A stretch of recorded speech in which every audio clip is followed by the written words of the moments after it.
suis ravie d'animer cette table ronde sur la politique événementielle. Je suis d'autant plus ravie que je suis extrêmement bien accompagnée. Je suis agréablement accompagnée pour parler de cette thématique de Sylvia, Cyril, Tania. L'objectif de cette table ronde qui s'étend à vous, c'est qu'elle puisse être la plus interactive possible. Donc comme le timing est très serré, on s'est dit que laisser 10 minutes à la fin pour poser des questions, ce serait peut-être un peu ambitieux. Donc si vous voulez poser les questions au fil de l'eau, n'hésitez surtout pas à le faire parce qu'en plus, ce sera d'autant plus interactif pour nous et intéressant de prendre vos questions au fil de la présentation. Je vais laisser les intervenants se présenter. Comme ça, vous pourrez savoir un peu plus sur chacun d'entre eux. Sylvia, je te laisse.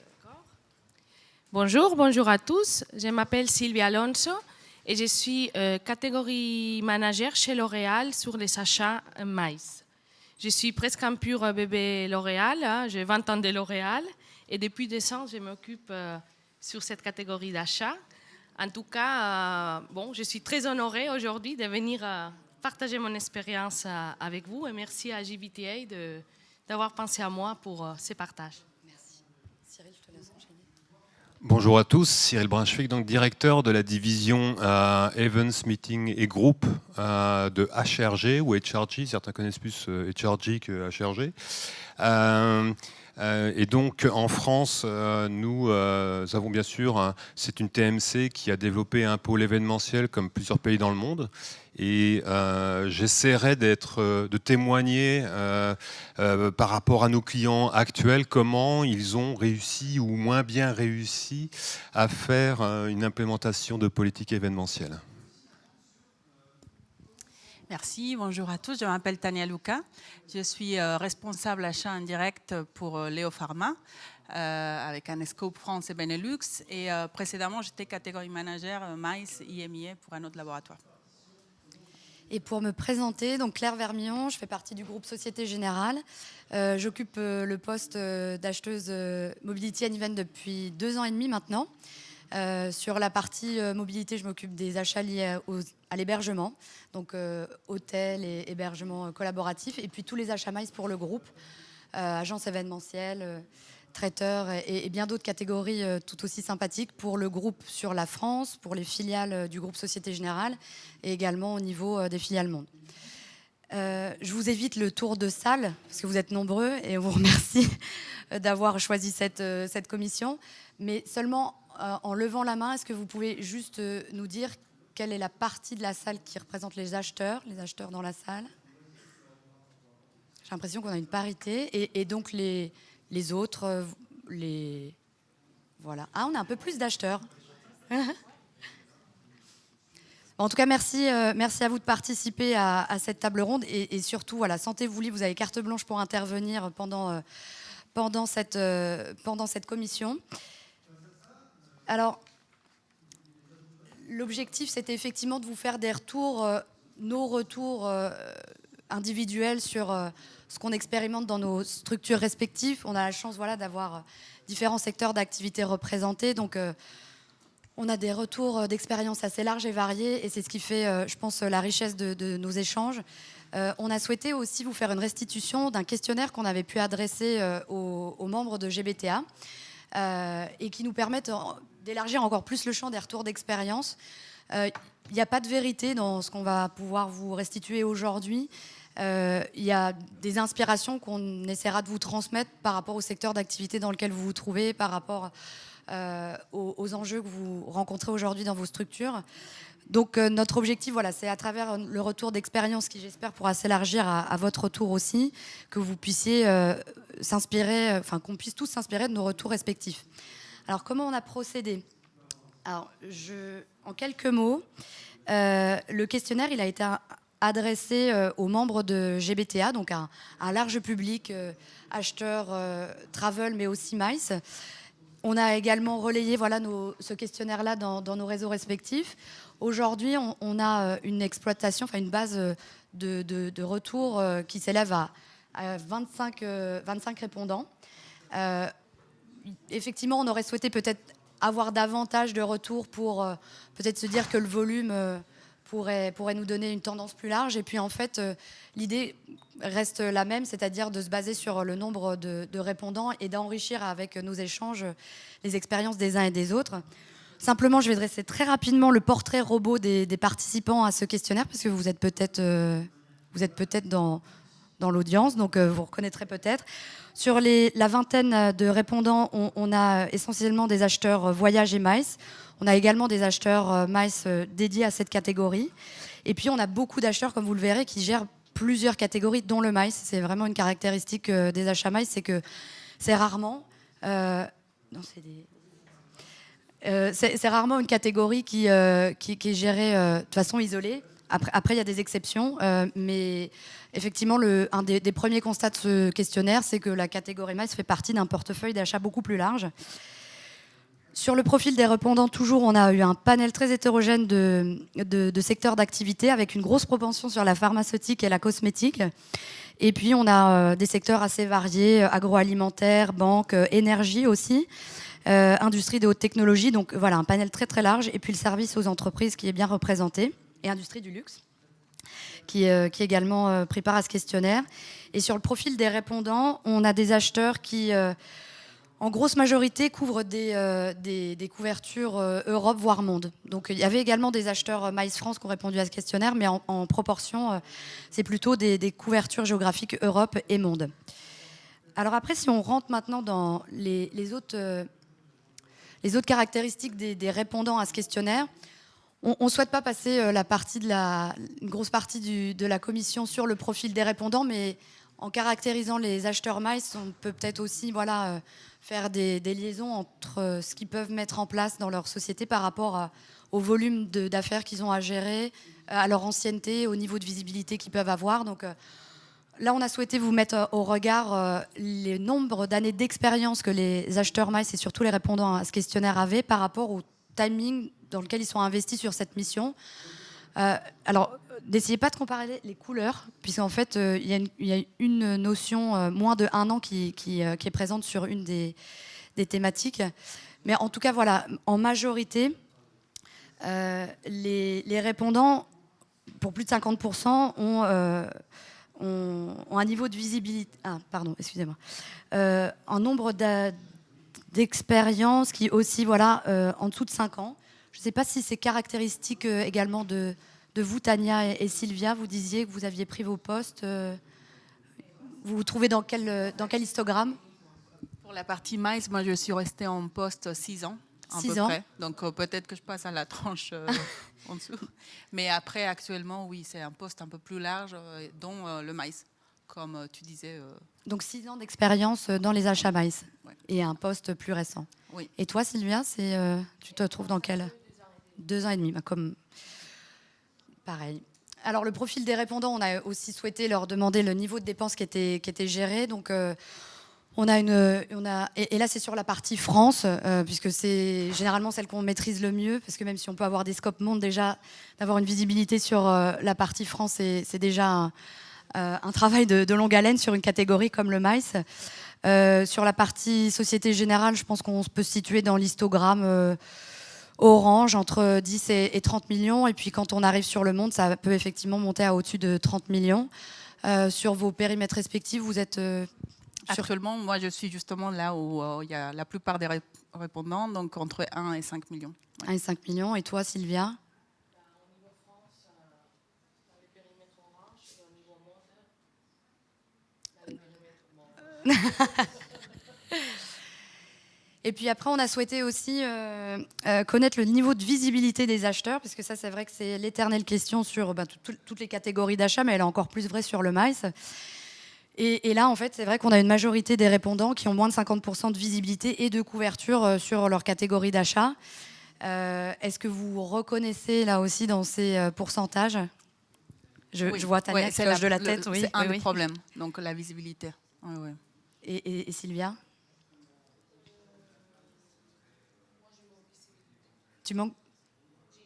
Tu as une bonne visibilité, mais après, c'est la couverture.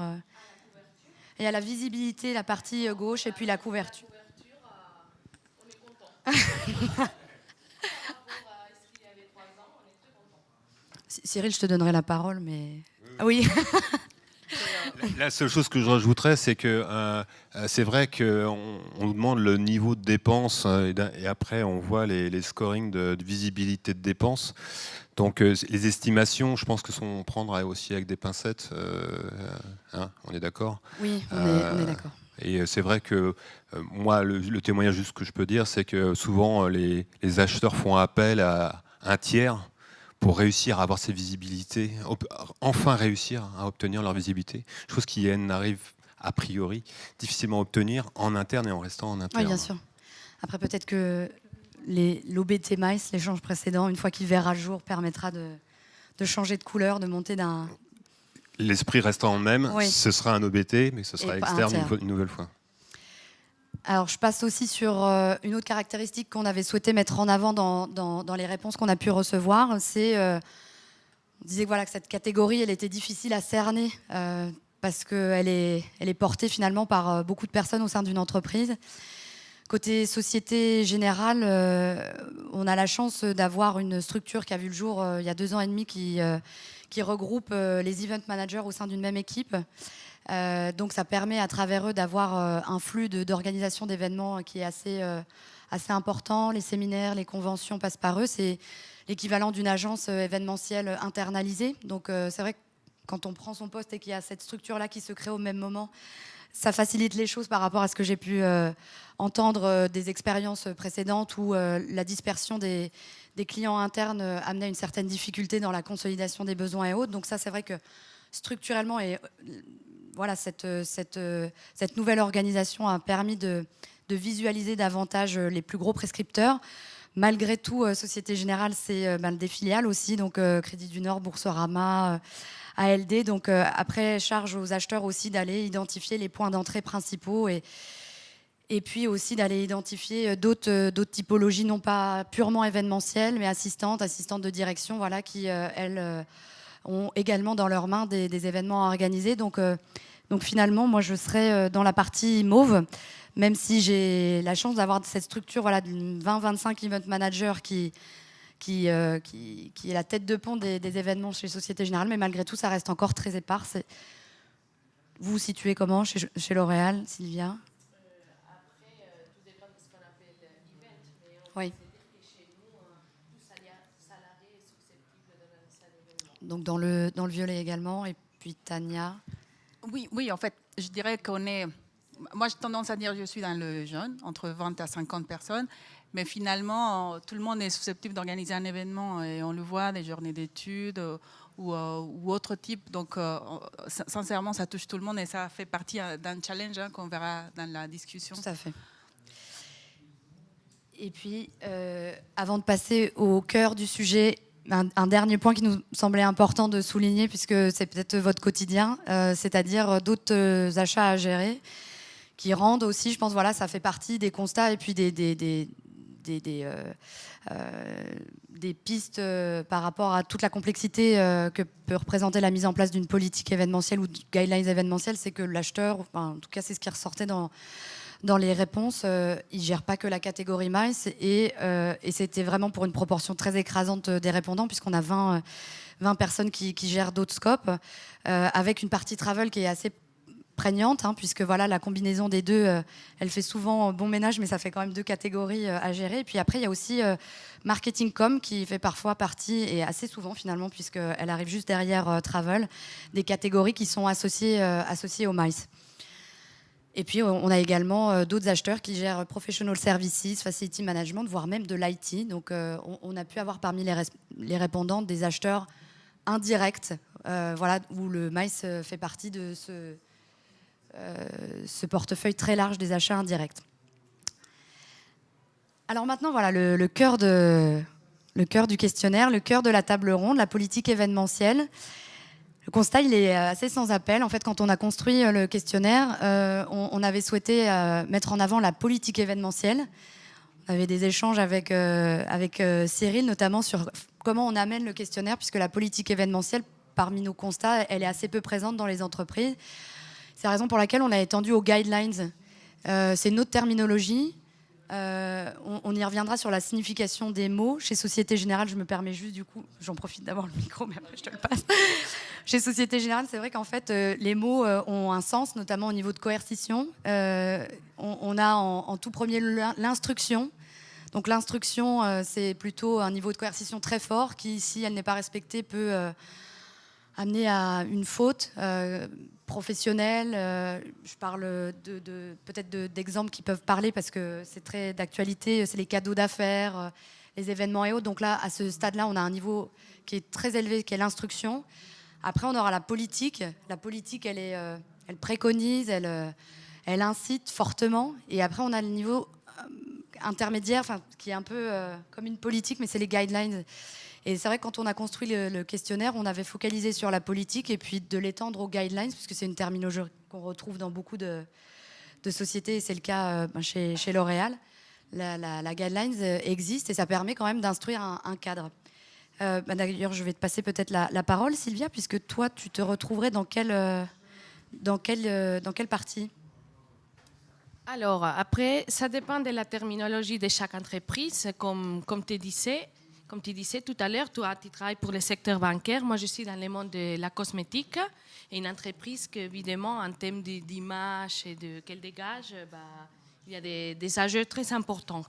Donc, par rapport à la culture de l'entreprise aussi, le fait de parler des politiques, des policies pour nous, c'est quelque chose qui est figé, qui est comme ça et que personne ne peut sortir du cadre.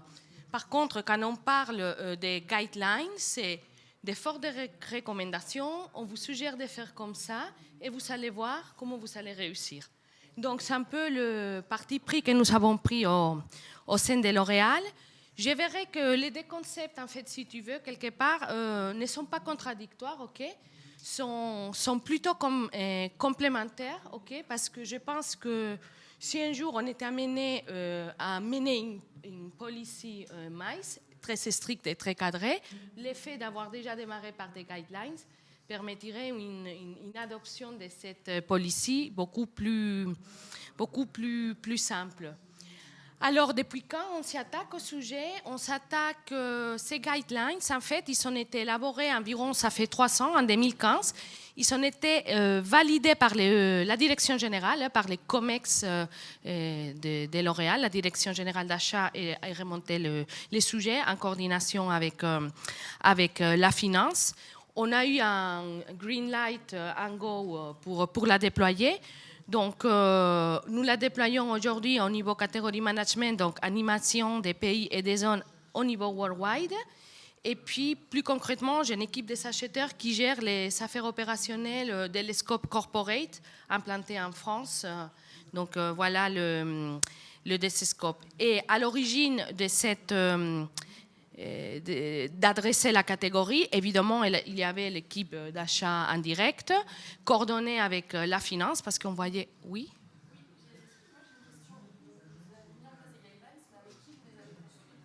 Et c'est ce que je viens de dire. Hein.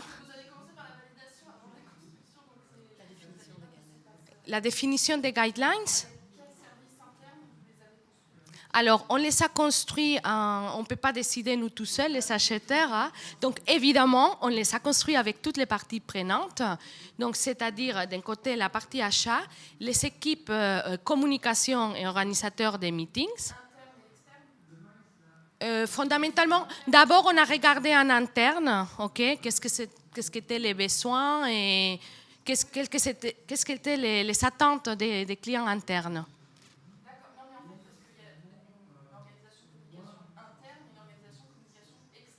Après, ça dépend des entités.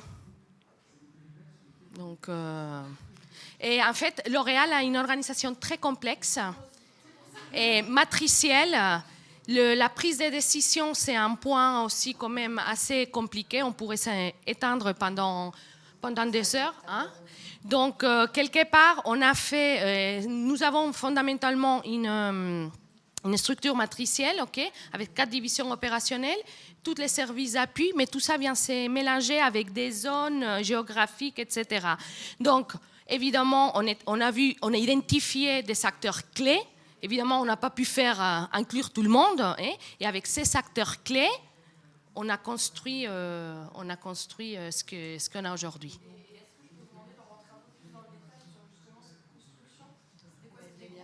On va y revenir à fur et à mesure parce que je ne vais pas non plus être trop prendre la parole par rapport à mes collègues aussi parce que je pense que questionnaire avancer sur vos expériences respectives. Après, on refera le point si vous avez réponse à toutes vos questions, mais c'est toutes des questions qui vont suivre le déroulé du questionnaire.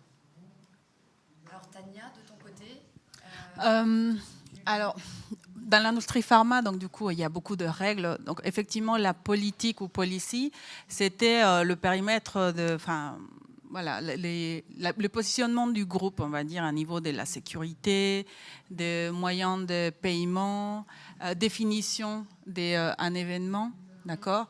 Donc, tout ça, ce sont les grandes lignes. Et honnêtement, ça reste très high level, très superficiel. Et souvent, les guidelines qui arrivent après sont beaucoup plus opérationnelles et beaucoup plus concrètes. Et comme les grands groupes, on a déjà un positionnement global ou d'entreprise, il y a toujours la partie locale, que ce soit réglementation ou tout simplement le positionnement du management local, qui va donc définir dans les guidelines. Pour moi, c'est ça la différence. Vraiment, la politique, c'est plus groupe, et puis tout le cadre, le périmètre qu'on ne peut pas sortir de lui. Et les guidelines, ça va être vraiment concrètement des seuils de dépenses, peut-être restrictions géographiques, fréquences, le type d'hôtel, à chaque fois, c'est inscrit dans la politique globale. Mais bon, voilà, la guideline est plus concrète et plus opérationnelle, je dirais. Donc, chez Léo Pharma ou dans ton expérience passée, il y avait donc le chapeau global qui était la politique, et ensuite les pays oui. personnalisés ou adaptés la politique via des guidelines. Effectivement, donc on a la politique globale. Souvent, elle est le propriétaire de la politique, c'est la finance, les achats, et puis il y a aussi des départements de internal audit ou compliance, on va dire, qui interviennent. Et sinon, là, actuellement, chez Léo, c'est plutôt la finance et les achats qui sont le propriétaire du document. On a une question.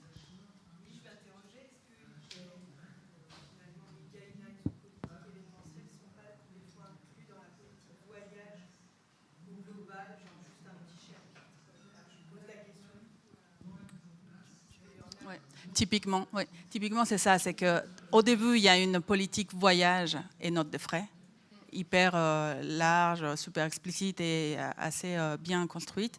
Et souvent, on trouve un petit morceau de la politique meetings événementiels. Alors moi, je ne sais pas, mais c'est ce que j'observe, en tout cas dans l'industrie pharma. Il y a beaucoup de réglementations, mais il y a beaucoup de programmes meetings, les SMMP fameux. Et suite à ça, la politique, maintenant, s'est enrichie. Et elle devient Travel, Meetings and Expenses. Et avec vraiment beaucoup plus de détails, mais ça, je l'ai vu il y a peut-être 4 ans à peine.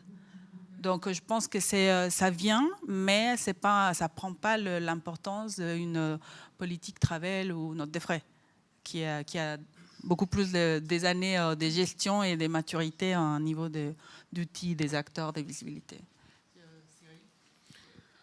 Moi, donc, je vais témoigner simplement de chez nos clients.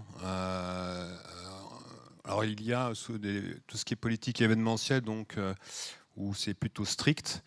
C'est souvent dû au fait aussi qu'il y a une gouvernance forte derrière qui appuie cette politique événementielle et qui a donc un suivi plus ou moins obligé, quoi, rigoureux. Maintenant, c'est vrai que le guidelines, utiliser plutôt les guidelines, les recommandations, sont plus une incitation. Et je pense que si, dans certaines entreprises, la gouvernance a appuyé ces guidelines et a fait que les collaborateurs suivent ces guidelines, maintenant, c'est vrai que parfois le maïs, c'est le mouton à 5 pattes, c'est complexe. Et la gouvernance, je dirais, bon, ok, le maïs, c'est bien, le travel, c'est quand même un poste important dans les frais généraux. Et ça passe un petit peu à l'as. Et du coup, Il y a les guidelines, certes. Maintenant, ça reste encore pas forcément suivi si la gouvernance n'appuie pas derrière. Voilà ce que je peux dire. Donc, alors, même si les cas de figure sont différents, donc il y a ce niveau global, local, et puis la politique plus ferme, je dirais, mais peut-être moins précise, alors que la guidelines est plus une orientation, mais plus pratico-pratique, comme je comprends de vos structures respectives.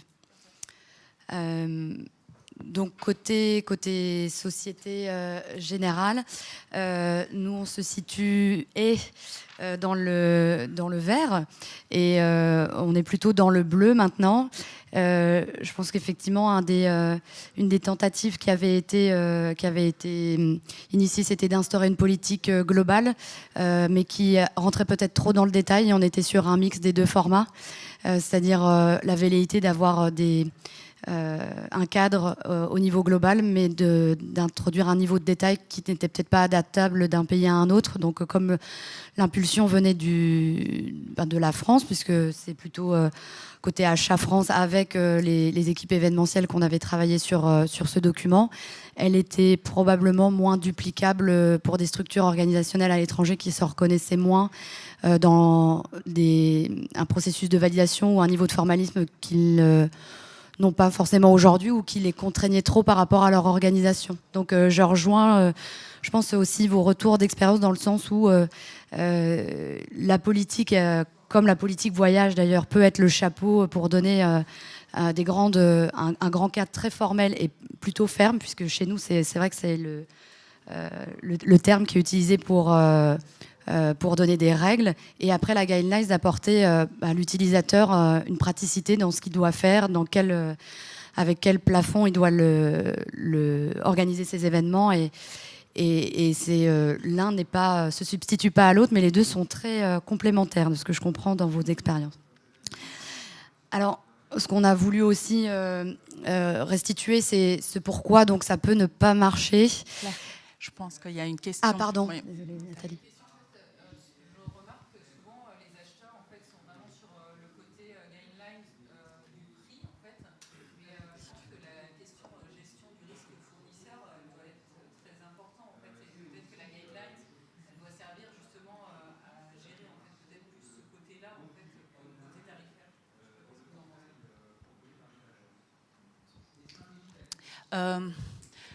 Côté pharma, non, en fait, parce qu'il y a il y a un besoin d'encadrer la dépense d'un point de vue réglementation. Donc, ça sort de la tarif. Même, je dirais, pour la pharma, le plus important, c'est la compliance et de la transparence des dépenses quand on invite des professionnels de santé. Donc, vraiment, même le coût vient en deuxième place. Et après, effectivement, c'est important. Et puis après, je dirais tout de suite, c'est la sécurité des gens avec qui on invite. Donc, je dirais même, c'est donc compliance, sécurité des invités, des participants. Et en troisième lieu, le coût. Ouais. Tania, si moi je peux compléter ce que tu viens de dire par rapport aux objectifs finalement. Chez nous, objectif numéro 1, c'est la qualité. Enfin, être sûr que nous avons en face les panels des fournisseurs qui répondent au mieux aux besoins de l'entreprise. Ça, c'est sans ça, on arrête tout, ok. Après, il y a une question, effectivement, comme tu évoquais, Nathalie, de risk management. Donc, c'est quelque part une protection. Donc, tous ces fournisseurs-là sont encadrés par des contrats. Il y a toutes les protections qu'il faut, les droits de propriété intellectuelle, d'image, tout est bien cadré, ok. Donc, on protège l'entreprise et on protège aussi les employés. Il y a quand même aussi une partie de contrôle de ces fournisseurs, de leur solidité financière, qui sont vraiment, d'un point de vue acheteur, les bons pour L'Oréal, ok. Et effectivement, en deuxième degré, il vient évidemment la mise sous contrôle de la dépense, parce que comme acheteur, c'est des objectifs que nous avons tous. Et aussi être sûr avoir une transparence des coûts, et être sûr qu'on paye les justes prix. Donc, évidemment, dans les maïs, Il y a beaucoup d'affectifs, donc les critères numéro 1, c'est qualité, hein, mais après, tous ces autres facteurs-là. Et toi, Claire? Ou Cyril? Non, moi, ce que je remarque uniquement des acheteurs, ils veulent que les clients internes soient contents. Donc, pour faire adhérer sur la politique MICE, sur les guidelines, etc., il faut que le client interne soit content. Donc, déjà, un, c'est la qualité, en effet. Deux, les acheteurs, ils veulent de la visibilité en termes de dépenses. Et de nos relations avec nos amis acheteurs, on nous demande aussi, c'est vrai, d'optimiser les coûts. C'est clair. Maintenant, je ne suis pas convaincu du tout que ce soit le premier critère.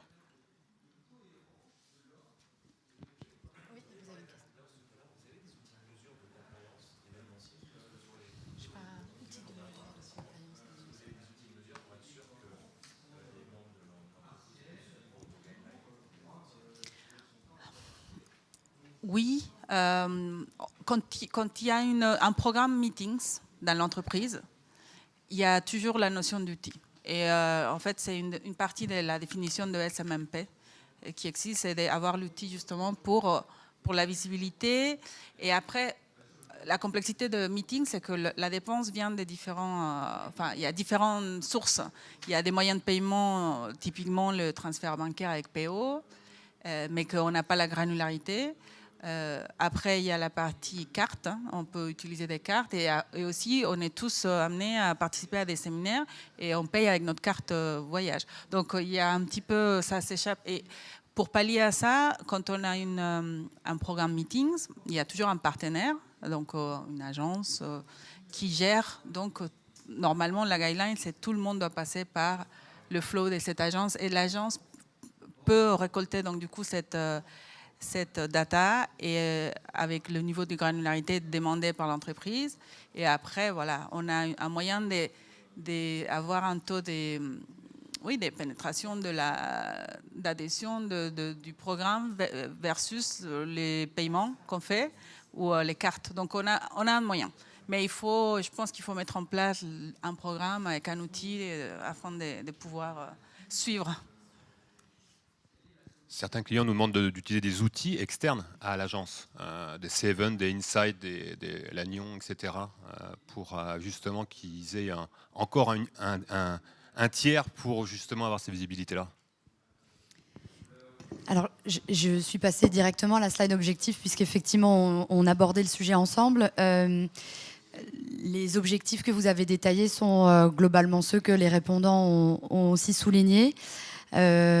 Et je m'y retrouve parfaitement. Nous, à travers les guidelines qu'on a pu instaurer, l'idée, c'est, comme pour vous, d'encadrer les dépenses, bien évidemment, de mettre en valeur également les panels de fournisseurs qu'on peut référencer pour le groupe. Donc, c'est-à-dire voilà, de faire converger aussi les utilisateurs vers les panels de prestataires qui sont mis en place. Et je pense qu'il y a un objectif qui n'a pas été proposé, mais en tout cas que nous on poursuit, c'est d'homogénéiser les pratiques aussi, surtout dans des groupes peut-être un peu comme chez L'Oréal où il y a plusieurs marques, il y a plusieurs filiales, il y a plusieurs organisations, il y a plusieurs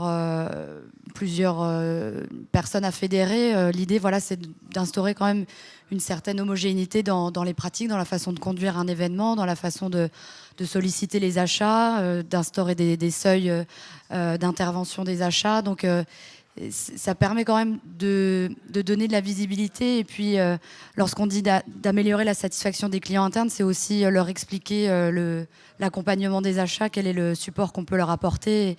Et c'est vrai qu'en le notant, tout devient plus clair. Alors, on essaye d'avoir des guidelines quand même assez digestes, parce que parfois, c'est dans d'autres politiques qu'on peut connaître sur d'autres catégories.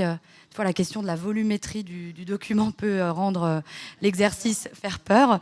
Donc c'est aussi un enjeu de simplicité que d'avoir des documents concis. Mais en tout cas, côté Société Générale, je souscris aux mêmes objectifs que Tania et Sylvia, avec en plus voilà, ce besoin d'homogénéiser vraiment les pratiques, d'où l'importance, Sylvia, comme tu le disais, de construire un document qui soit pensé avec les personnes ensuite qui vont l'appliquer pour qu'elles puissent s'y retrouver par la suite.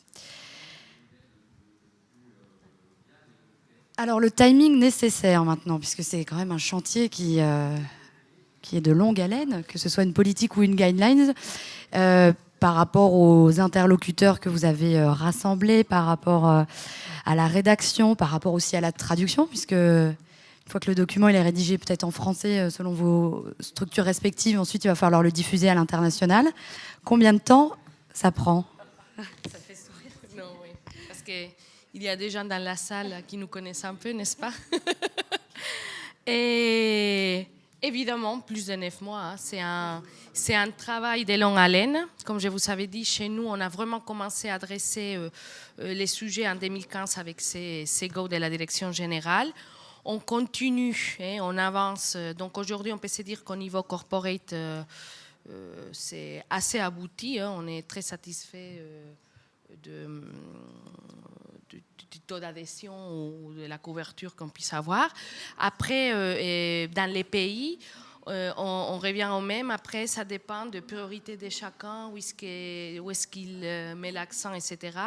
Je peux partager avec vous que la catégorie maïs au sein des achats directs de L'Oréal, aujourd'hui, c'est une priorité worldwide. Donc, bon, c'est un travail qu'on a commencé. On est assez avancé au niveau corpo.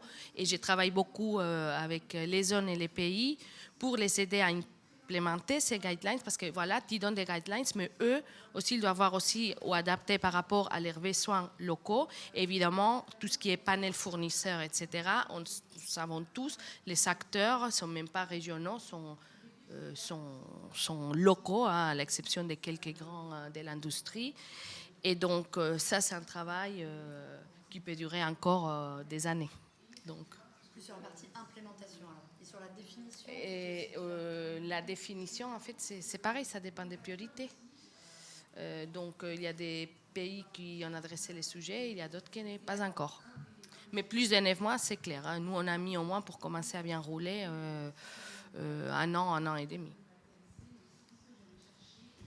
Moi, je suis curieuse par rapport à l'expérience Cyril, mais je n'étais pas ni dans les deux entreprises où j'ai pu participer à cette catégorie. Je n'ai pas vu ni la mise en place, ni la définition.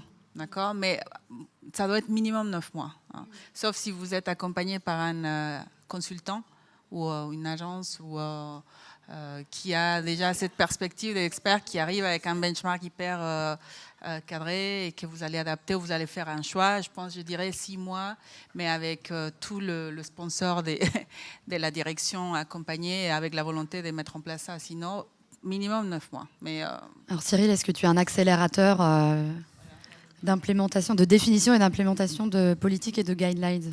Est-ce que c'est... Alors on peut être un accélérateur parce qu'on a certaines personnes dans le groupe HRG qui se dédient à des clients et donc accompagnent l'acheteur pour implémenter en interne la politique MICE ou les guidelines. Donc en clair, par des vecteurs tels que des réunions avec les commanditaires. Maintenant, il y a plusieurs niveaux de politique MICE. Il y a, on référence 3 agences ou 5 agences et on consulte ces agences à partir de tel format d'événement et on en prend 2, on met 2 ou 3 en concurrence pour tel type d'événement. D'accord.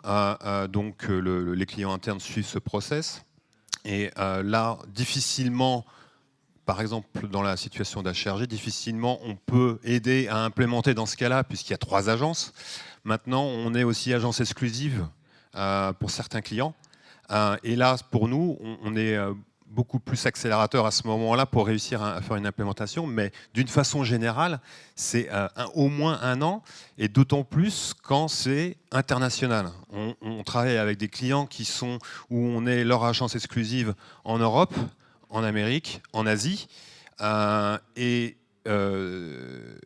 ça met d'autant plus de temps. Voilà. Il est vrai qu'on est un peu envieux des acheteurs qui se trouvent dans l'histogramme vert. Effectivement, on est plutôt sur 9 mois. Côté Société Générale, c'était aussi 9 mois pour partir de l'existant. Parce qu'en fait, une politique événementielle existait déjà. En fait, l'idée, c'était, notre objectif, lorsqu'on a repris la politique événementielle, c'était de la rendre plus digeste, de la de la rendre plus pratique. Et en fait, voilà, on était sur l'entre-deux, entre la politique et la guidelines. Donc, on voulait vraiment, à travers le support, qu'il soit intelligible pour toutes les personnes qui la liraient, donc c'est-à-dire pour toutes les personnes qui sont susceptibles de faire un événement. Donc là, je reviens au graphe précédent où on est sur finalement des prescripteurs qui sont soit ceux qu'on identifie et qui participent avec nous à la politique, et ceux qui ne sont pas autour de la table, mais auprès de qui la politique doit aussi parler. Donc c'était tout l'enjeu de faire un document qui soit simple, digeste, intelligible et surtout pratique, puisqu'après, si on réfléchit entre nous à des process un peu savants, c'est sûr que dans la mise en œuvre, on va perdre tout le monde et on n'aura pas de taux d'adhésion suffisant. Et donc, pour ça, il faut bien 9 mois pour se mettre tous d'accord. Et puis, on va y venir ensuite dans la slide suivante. Mais en fait, dans les entités participantes, j'enchaîne, mais nous, dans le tour de table, on avait donc cette structure dont je vous ai évoqué l'existence qui a participé pleinement aux réflexions, donc comme EVE. On a également la finance qui participait à nos échanges et achat. Donc voilà, on avait un triptyque sur la rédaction qui était finance, communication et achat. Et après sur la notion de propriétaire, donc qu'est-ce qui est garant, qu'est-ce qui est le porteur de la politique, c'est la com.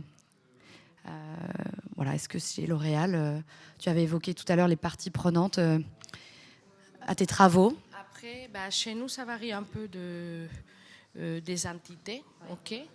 Et les propriétaires des guidelines de la politique, comme tu veux l'appeler, c'est les achats et la finance, ok. Et après, selon les différentes entités, il y a des gens qui appuient plus, comme les équipes communication, et il y a aussi un facteur, la RH aussi, dans un certain nombre d'entités aussi, elle porte sous ses bras ces guidelines. Okay. Tania, toi? Oui, donc, bon, je ne sais pas, mais il y a, effectivement, j'avais déjà dit, les achats, la finance, il peut y avoir les départements d'audit interne ou compliance, mais c'est surtout finance et achats.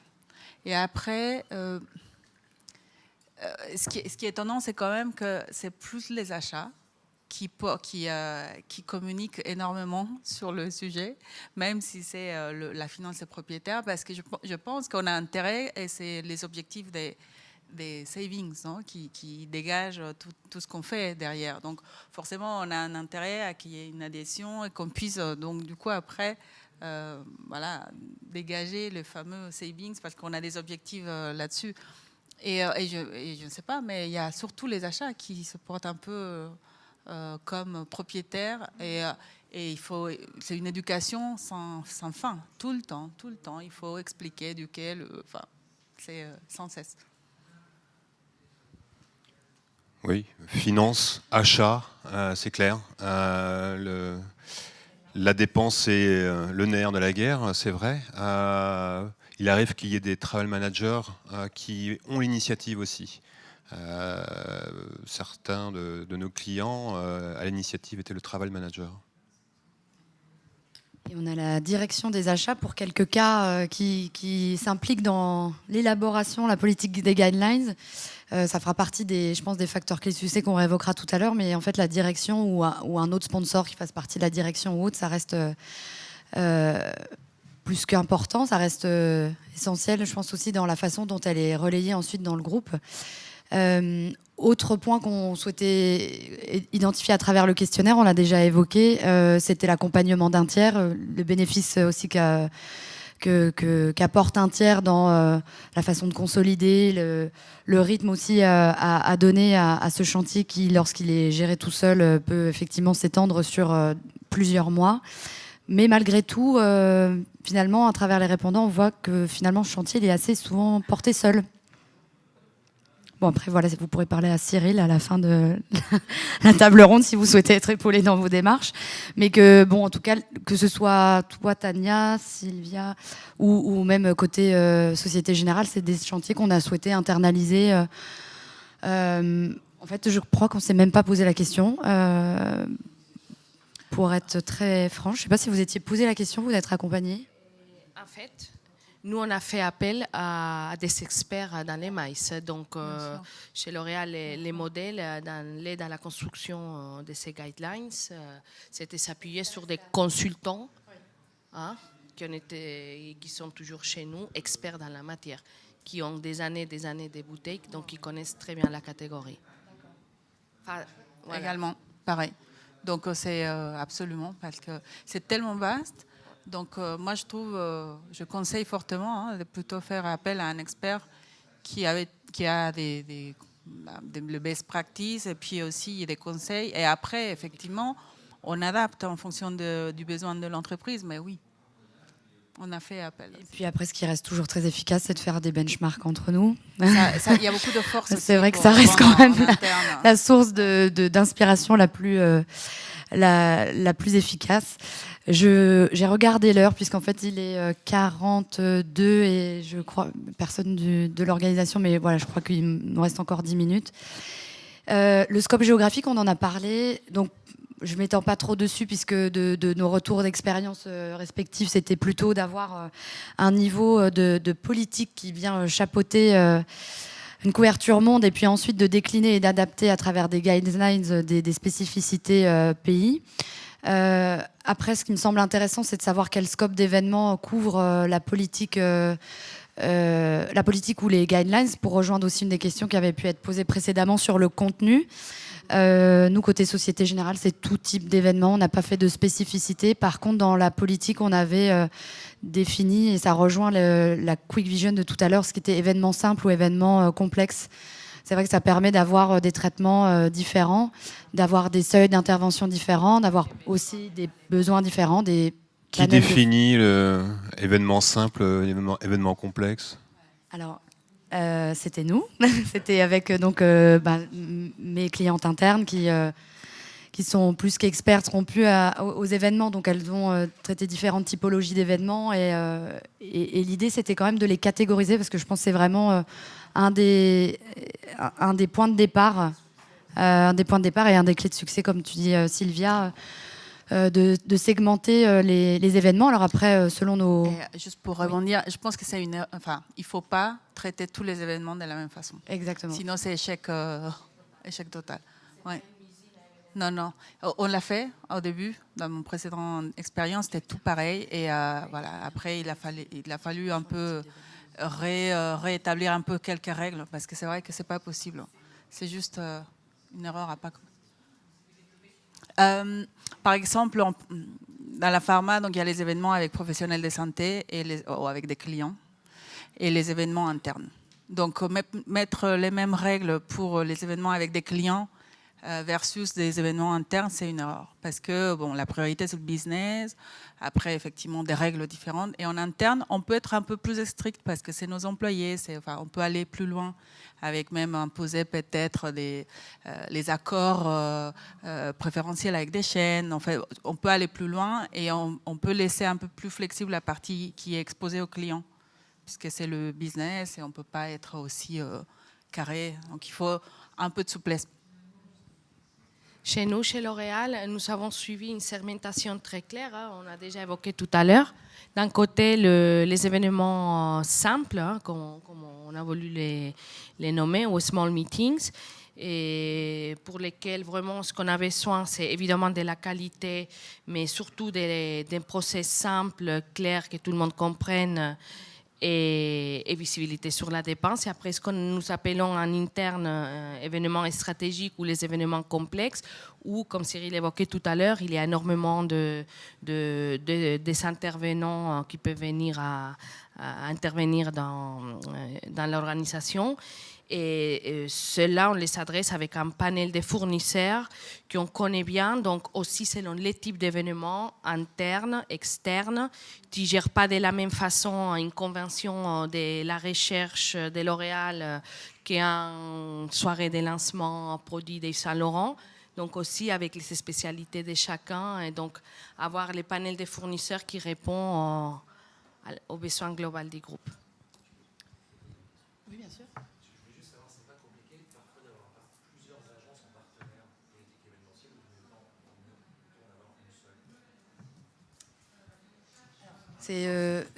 Oui, oui. Non, en fait, nous, je pense, historiquement, oui, il y avait plusieurs agences événementielles qui étaient référencées, décidément. Merci beaucoup. Et on a souhaité conserver ce choix qu'on offrait à nos clientes internes. Parce qu'en fait, comme je précisais, c'est vrai qu'on a une telle diversité dans le groupe à adresser. Mes clientes internes principales sont peut-être porte-voix d'un certain besoin, mais qui est peut-être différent dans une autre filiale. Donc, c'est vrai que par benchmark, on peut voir qu'il y a certaines sociétés qui arrivent à avoir un niveau d'intégration très très poussé. Je trouve ça intéressant. Si ça peut être dupliqué, pourquoi pas. Mais après, si ça crée de la frustration, c'est vrai que c'est pas l'objectif recherché. Mais certains y arrivent et effectivement, du coup, le partenariat là est vraiment très riche sur l'intégration poussée entre un annonceur et une agence. Nous, c'est pas le parti qu'on a pris. Par contre, on reste sur des panels limités. Enfin, vraiment, on peut dénombrer des agences, mais quand même qui apportent du choix.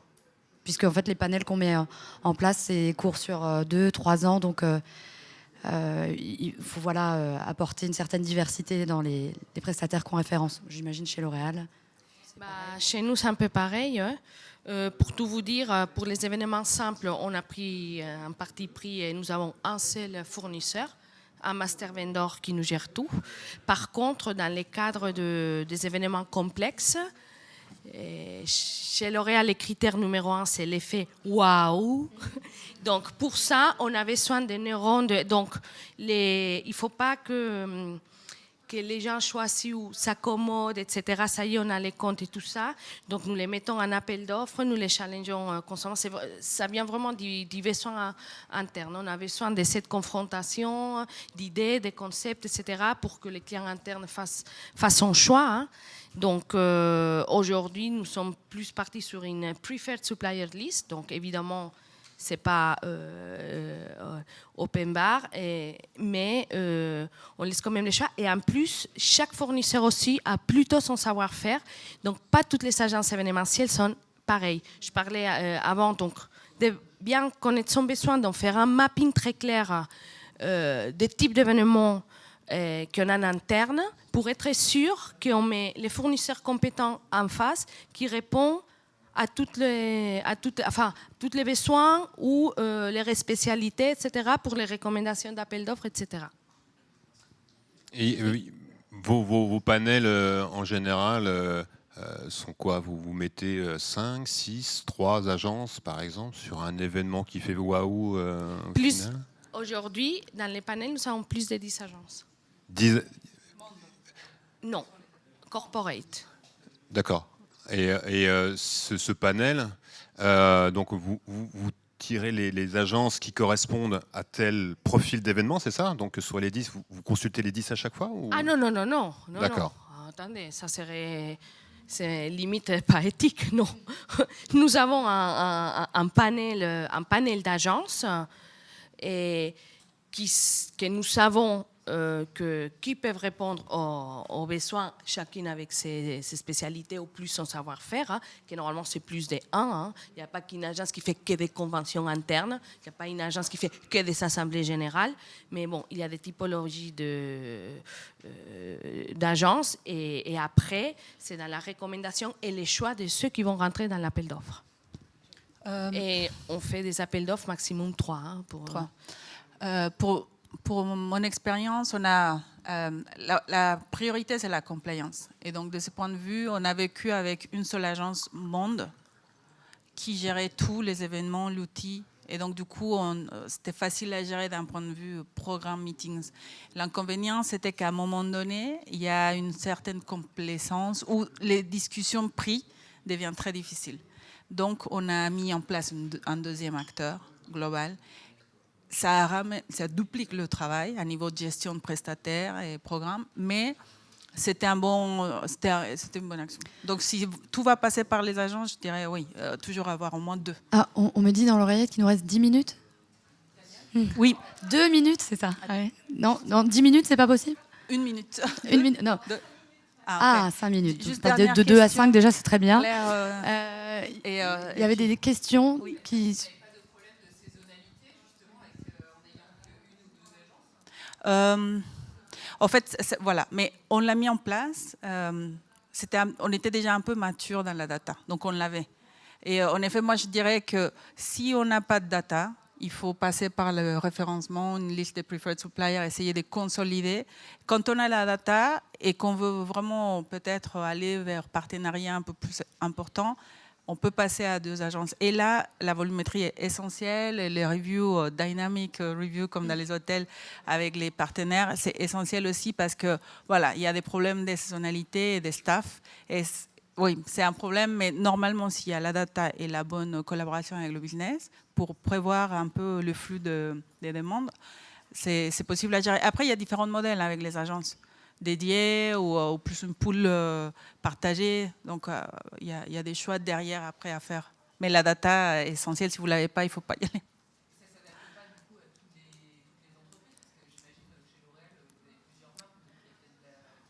Oui.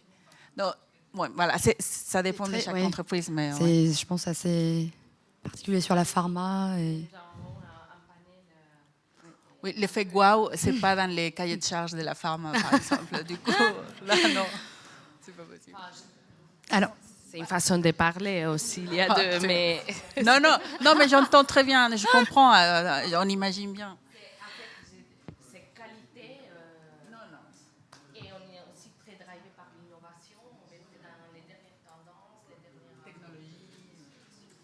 alors j'ai encore quelques slides à dérouler pour qu'on arrive jusqu'à la restitution du questionnaire, surtout que le temps s'égrène.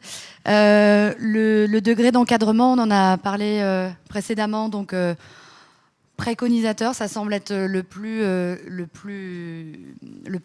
représentatif des acheteurs qui ont répondu, et ça tombe bien parce que c'est ce qu'on met en place aussi nous dans nos structures. C'est vrai que tout ce qui est obligatoire, c'est pas forcément très bien accepté.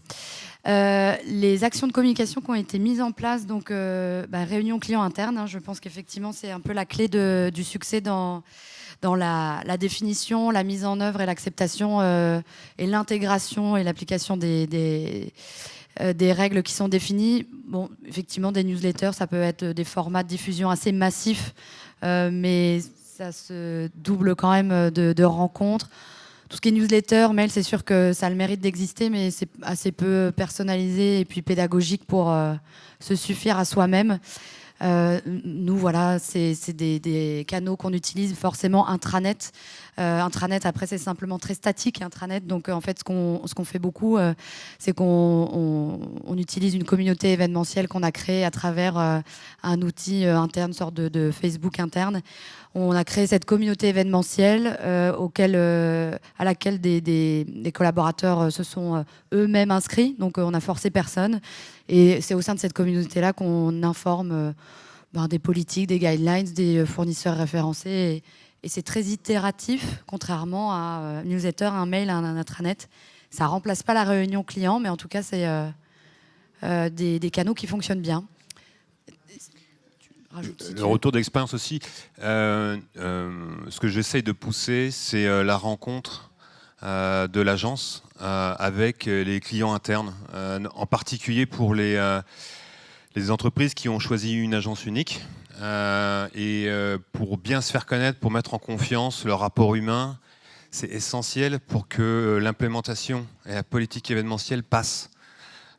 Donc, je tiens vraiment à le souligner, je pense que c'est un point essentiel. Oui, je confirme. Je pense en plus qu'il y a une personne dans l'assistance qui pourrait le témoigner, mais côté Société Générale, une fois qu'on a mis en place le panel d'agences événementielles, on a pu organiser une sorte de, pas de speed meeting, mais de pitch des agences référencées pour que chacune d'entre elles puisse être présentée aux clients internes / acheteurs, puisqu'en fait, il peut y avoir des acheteurs dans certaines filiales du groupe, mais en fait, les contacts puissent se faire, les cartes de visite puissent être échangées, et qu'après le lien il puisse être créé. Après, charge à nous de l'entretenir, mais à minima de donner la première impulsion, puisque dans des groupes comme les nôtres, c'est vrai que les prises de contact sont très difficiles si on ne fait pas les mises en relation. Je me permets juste d'avancer. Tu voulais rajouter quelque chose ? Moi, je voulais dire juste un autre exemple. Dans le rapprochement pour faire connaître l'agence, nous, par exemple, on emmène des clients internes pour faire un roadshow de lieux qu'on connaît, qui pourraient correspondre à leurs besoins. Et on a notamment un client où on a convié 2-3 personnes du service pour lui faire le tour des salles ou des prestataires qui correspondent à leurs besoins autour de leur bureau et qui sont très souvent sollicités, et de les rencontrer. Donc ça permet aussi de renforcer le lien avec ses clients internes et de les rassurer. Alors, je passe sur l'animation de la politique et de la guidelines. Non pas que cette slide était inintéressante, mais ça rejoint ce qu'on s'est dit, je pense, précédemment. Les réunions de formation, information, le partage de la politique avec les acheteurs des différents pays. Enfin, c'est surtout de vous montrer que les feedbacks qui sont reçus par le biais de la... Ah, ils ont été plus rapides que nous à côté. Mais c'était les feedbacks également reçus à travers le questionnaire et qui vont un peu dans le même sens que nos retours d'expérience. Peut-être un mot sur les outils de contrôle, parce que ça peut effectivement aider dans le cadrage de la politique ou des guidelines. Est-ce que vous disposez d'outils de contrôle de vos politiques ou de guidelines ? Actuellement, non. Non, et c'est un challenge. En fait, je pense que si la politique existe et il y a des guidelines, il faut absolument mettre en place un outil pour la suivre. Sinon, ça ne sert à rien, très honnêtement. Donc, oui, mais c'est hyper important. On va finir, oui, après on va être envahi par une nuée humaine. Est-ce qu'on peut juste conclure sur les takeaways et après, n'hésitez pas à nous solliciter dans ces moments de convivialité pour nous poser vos questions directement. Mais si vous aviez 3 points à donner et 3 bonnes pratiques ou alors retour d'expérience à ne pas faire qui pourraient servir aux participants, quels seraient-ils ? Tania, peut-être ? Je dirais que c'est travailler avec la direction, absolument, être aligné avec les stratégies de l'entreprise, voilà, prendre les stratégies et la politique de base pour proposer et amener le sens d'urgence à la direction, parce que c'est une catégorie hyper intéressante qui peut générer énormément de savings et il faut la cadrer, il faut la visibilité, donc il y a énormément de choses à faire. Mais je pense qu'en tant qu'acheteur, c'est à nous de porter cette sens d'urgence. Voilà, les takeaways et après... Moi, je suis agence. Maintenant, s'il vous plaît, faites des choses simples. Faites des choses simples. Ça rejoint un peu ce qu'a dit Tania. Donc, un alignement de toutes les parties prenantes au-delà de la direction pour qu'il y ait vraiment une approbation, un embracement de ce qu'on a fait ensemble. Maintenir la fréquence de communication. Hein.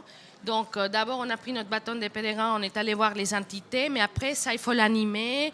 Il faut faire des marketplaces, il faut faire des forums où les fournisseurs viennent présenter leurs dernières innovations. Enfin, il faut faire vivre ça au-delà de l'estatique, comme tu disais. Et puis, un point annuel par entité doit se faire pour être vraiment à l'écoute du client interne, parce que les besoins évoluent, donc il faut avoir ses oreilles bien ouvertes, donc formaliser quand même ces entretiens. Alors pour des questions, ouais, je suis complètement d'accord avec Tania, Cyril et Sylvia. Je vous remercie pour votre attention. On vous a restitué aussi là, les recommandations des acheteurs qui ont pu être consolidées à travers le questionnaire, qui vont dans le même sens de celles qu'on vous a pu vous fournir. Je vous remercie pour votre attention. Si vous avez d'autres questions, merci. N'hésitez pas. On reste. Donc n'hésitez pas à nous poser vos questions a posteriori. Merci beaucoup.